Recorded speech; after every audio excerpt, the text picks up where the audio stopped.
Албетте. Анан бул жерде бир маселе болуп атат да, бир айрым бир өлчөмү болот да, ошол ижарага бериле турган жердинчи. Бул жерде кандайдыр бир чен өлчөм болобу? Айрымдар түшүнүп атат да, ошол жердин баардыгын эле кытайлыктар алып коюшу мүмкүн депчи. Мындай бир кыргызстандыктарга мынчасы болуш керек, бул жактыктар мынчасынан ашпашы керек дегендей дагы чен болобу? Кимде ким эгерде алса, мисалы 10 гектар жер алдыңбы, ошол жерге эмне салам дедің? $100 миллион бир эс алуучу жай салам дедің, сен ошол жерге салышың керек. Мейли ким болбосун алып. 49 жылга деп берип атпайбызбы? Ал салды дагы 49 жылга ошо эс алуучу жай кылып иштетип атат. А жерде эмне пайда болот? Кыргызстанга эмне пайда дебейсиңерби? Ал пустой эле, жөн эле жаткан жер.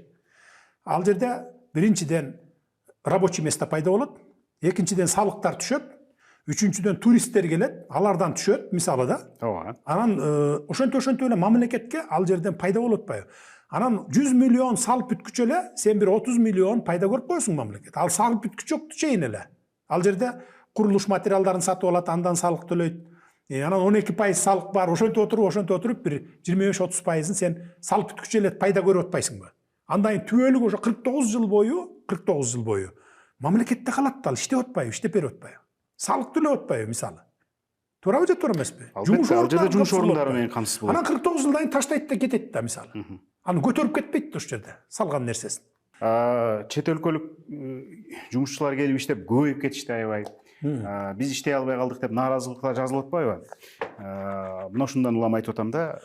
Жок, бул калп сөз. Мына азыр деле жумушчу күчү жетишпей, курулуштарда, тикмечи жерлерде, ошол айрыкча ошо эки тармакта жумушчу күч бүгүн да жетишпей атат мынакей. Жол салуу тармагында дегендей мына. Жетишпей атат. Ошон үчүн Индиядан келип атат, Пакистандан келип атат, мына Кытайлар иштеп жүрөт, кошуна өлкөлөрдөн келип иштеп атпайбы мынакей. Эгерде биздикилер жумушсуз калдык деп эле көчөдө кыйкырып чыккан болсо, келсин жумуш беребиз биз. Курулуш, тигүүчү тармагы, жол салган жана башка жагынан берсек болот. Бирок жумушчу орун десе эле министрдин орду, зам министрдин орду эмес келип эле. Бизде Кыргызда ким болосуң десе эле 5 класстын окуусунан баштап эле мен президент болом, депутат болом дейт да. Тигүү тармагына, курулуш тармагына, услугага келгиле, жол салганга мына жетишпей атат жумушчу күчтөрү. Ушул тармактарга келгиле. Биздин чет өлкөдө жүргөндөрдүн көбү эле ошол курулуш тармагында да. Анан элдин нааразылыгы кытайлыктар көбөйүп кетти деп атышпайбы? Мен 10 жыл мурдагы статистиканы карап көрсөм, 13 000 квота берилген экен. Ошонун 80%дан кем эмеси кытайлык жарандарга берилди да. Демек бул мурдатан эле келаткан нерсе экен. Анан азыр мына быйыл 100 000 квота бөлүнүп аттыр. Эми адам квота көбөйгөн сайын адамдардын да саны көбөйөт го. Мына ушундан улам тынчсыздануу болуп атабы? Же ошонун баардыгын эле кытайлыктар болуп атабы? Ал бир эле кытайлар эмес, индустар, пакистанецтер иштеп жүрөт. Кошуна өлкөлөрдөн иштеп жүрөт. Арасында анча-мынча кыргыздар деле бар. Оор жумушка чыдаган кыргыздар иштеп жүрөт мисалы. Мен деле ары бери жолдо жүрүп көрүп атам го эми.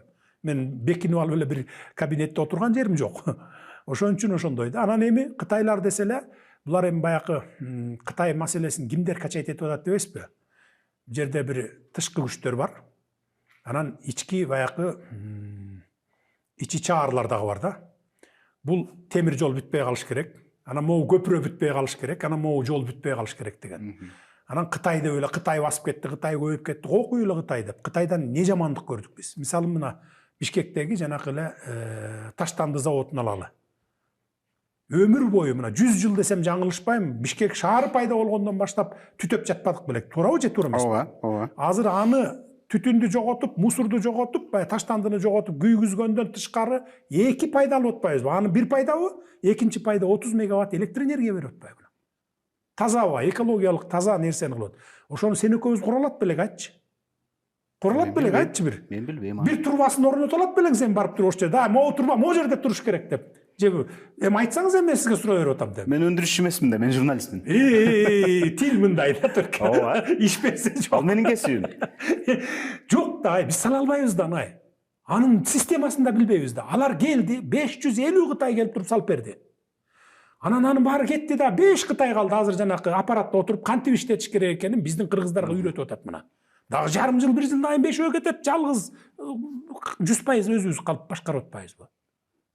Анан жөн эле баягы эптеп эле Кытай менен эки көзү төрт да, бардык мамлекет. Иштесем, ушулардан инвестиция алсам, ушулардын технологиясын алып келип өзүмдүн мамлекетиме курсам деп.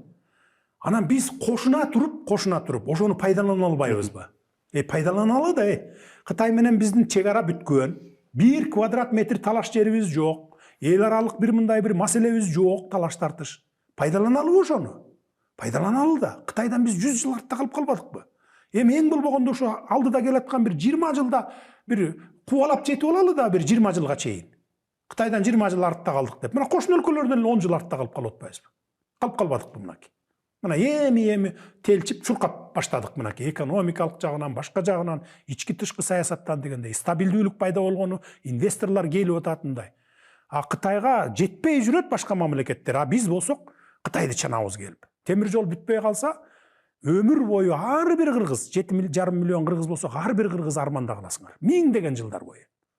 Эмне үчүн дегенде биз азыр туюк өлкөдө жашап атабыз. Темир жол бүткөндөн кийин биз транзиттик өлкөгө, дүйнөгө чыгабыз. Темир жол менен биз океанга чыгабыз. Деңизге барабыз мисалы. Акыл эстүү жарандарыбыз андайларга алдырбаш керек.